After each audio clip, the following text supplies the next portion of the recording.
Security environment तो उसी तरह है जिसी तरह किसी भी फेडरल कैपिटल में होता है। बिल्कुल ऐसे। Crime is not the only thing, crime is just a one small component. Okay. जो रेस्ट ऑफ द थिंग्स हैं दे नीड, मतलब टूरिस्ट इतने आते हैं, we need to have tourist.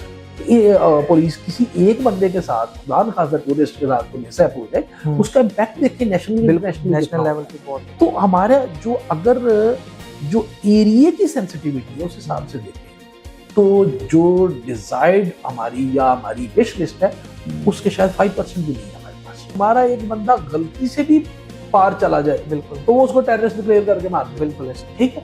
और उसकी इम्प्लीकेशन देखें कि नेशनल लेवल क्या है, इंटरनेशनल लेवल पे क्या होता बिल्कुल है, ऐसे। ठीक है। तो उसको हर वक्त ऑन वॉच और ऑन गार्ड होना, उसकी सेंसिटिविटी अलग है। बिल्कुल। फिर ये जो दरिया है हमारा झेलम जो है, इसके साथ साथ जो एंट्री पॉइंट्स है, क्रॉसिंग पॉइंट्स है, इनकी सेंसिटिविटी अलग है।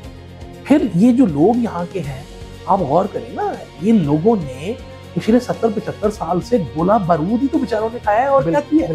उनके साथ डील करने का तरीकाकार वो नहीं हो सकता जो पंजाब में हम गवर्नमेंट के साथ डील करते हैं।